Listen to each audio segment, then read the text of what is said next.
নমস্কাৰ, জয় হিন্দ, জয় অসম। এটা বহুতেই ভাল খবৰ লৈছো আপোনালোকৰ মাজলৈ। পুনৰ পোষ্ট অফিচৰ ফালৰ পৰা নতুনকৈ পোষ্ট মুকলি হৈছে। পিএ আৰু এছএ পোষ্টসমূহ মুকলি হৈছে।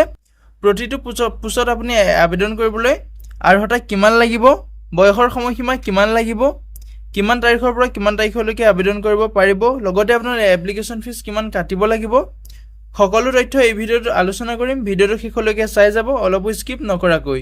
যদি মোৰ চেনেললৈ প্ৰথমবাৰ কাৰণে আহিছে তেনেহলে চেনেলটো সাবস্ক্ৰাইব কৰি ল'বলৈ নাপাহৰিব। লগতে ভিডিঅ' ডেসক্ৰিপচনত মই হোৱাটছআপ চেনেলৰ লিংক দিম, তাতো গৈ আপোনালোকে হোৱাটছআপ চেনেলটো ফলো কৰি ল'ব যাতে প্ৰতিদিনে জবৰ আপডেটসমূহ পাই থাকিব পাৰে।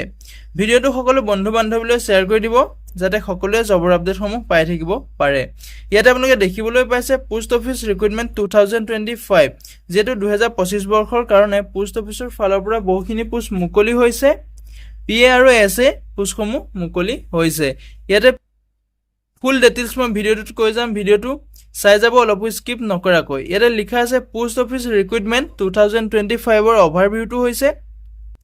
ভেকেন্সিটো আহিছে আপোনাৰ ডাক বিভাগ ভৰ্তি 2025।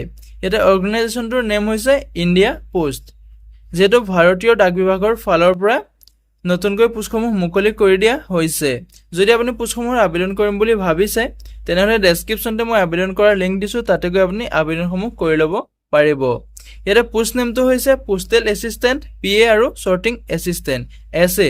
পিএ আৰু এছএ পোষ্টসমূহ আপোনালোকে দেখিবলৈ পাব। ইয়াতে এপ্লাই ডেটটো 6 জুন তাৰিখৰ পৰা আপোনালোকৰ এপ্লাই প্ৰক্ৰিয়াটো ষ্টাৰ্ট হৈ গৈছিলে। 10 জুলাই তাৰিখলৈকে আপোনালোকে আবেদনসমূহ কৰিব পাৰিব। ইয়াতে এপ্লাই মোডটো অফলাইন হয়তো অনলাইন মাধ্যমেৰে আপোনালোকে আবেদনসমূহ কৰিব পাৰিব। ইয়াতে who can apply, all India male female কেণ্ডিডেটে এপ্লাই কৰিব পাৰিব। ভাৰতৰ যদি আপুনি পুৰুষ মহিলা হয় তেনেহলে আপুনি পোষ্টসমূহত এপ্লাই কৰিব পাৰিব। ইয়াতে পোষ্ট অফিচ ৰিক্ৰুটমেণ্ট 2025 ৰ স্যালাৰি ডিটেইলছটো দিয়া আছে। আপোনালোকে এই পোষ্টসমূহ যদি আবেদন কৰিব বিচাৰিছে ডেসক্ৰিপচনতে মই আবেদন কৰাৰ লিংক দিছো, তাতে গৈ আপুনি আবেদনসমূহ কৰি ল'ব পাৰিব। ইয়াতে দৰমহাটো আপোনালোকৰ মন্থলি 42,000 পৰা 55,000 লৈকে আপুনি দৰমহাটো পাব।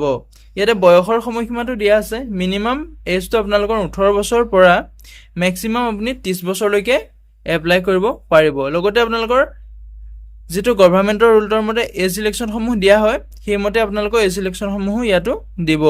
এপ্লিকেশ্যন ফিজ, ইয়াত কোনো ধৰণৰ এপ্লিকেশ্যন ফিজ কাটিব নালাগে। General OBC SC ST PWD women candidate আপুনি কোনো ধৰণৰ ইয়াত এপ্লিকেশ্যন ফিজ কাটিব নালাগে। ইয়াতে সিলেকশ্যন প্ৰসেসটো হৈছে প্ৰথমতে আপোনালোকৰ এটা ৰিটেন এক্সাম হ'ব, তাৰ পিছত আপোনালোকৰ ডকুমেন্ট ভেৰিফিকেশ্যন হ'ব, শেষত আপোনালোকৰ মেৰিট লিষ্টটো মাৰিব। ইয়াতে এডুকেশ্যন কোৱালিফিকেশ্যন 12 পাছ গ্ৰেজুৱেশ্যন কৰি থলে আপুনি এই পোষ্টসমূহত এপ্লাই কৰিব পাৰিব। মিনিমাম যদি আপুনি 12 পাছ কৰি থৈছে তেতিয়াও এই পোষ্টসমূহত এপ্লাই কৰিব পাৰিব, আৰু আপুনি গ্ৰেজুৱেশ্যন কৰি থলেও এই পোষ্টসমূহত এপ্লাই কৰিব পাৰিব। 12 পাছৰ কাৰণে ইয়াত বেলেগ ধৰণৰ পোষ্ট মুকলি হৈছে আৰু গ্ৰেজুৱেশ্যনৰ কাৰণে ইয়াত বেলেগ ধৰণৰ পোষ্ট মুকলি হৈছে। ইম্পৰ্টেন্ট ডকুমেন্ট, আপোনালোকৰ এপ্লাই কৰাৰ সময়ত কি কি ডকুমেন্ট লাগিব? পাছপোৰ্ট সাইজ ফটোগ্ৰাফ লাগিব, সিগনেচাৰ লাগিব, আধাৰ কাৰ্ড লাগিব, এডুকেশ্যন সাৰ্টিফিকেট লাগিব, কাষ্ট সাৰ্টিফিকেট লাগিব, আৰু বয়সৰ সময়সীমাৰ কাৰণে এটা এজ প্ৰুফ লাগিব। যদি আপুনি পোষ্টসমূহত ইন্টাৰেষ্টেড হয়, এলিজিবল হয়, আবেদনসমূহ কৰি ল'ব পাৰে। ভিডিঅ' ডেসক্ৰিপচনতে মই আবেদন কৰাৰ লিংক দিছো, তাতে গৈ আপুনি আবেদনসমূহ কৰি ল'ব পাৰিব।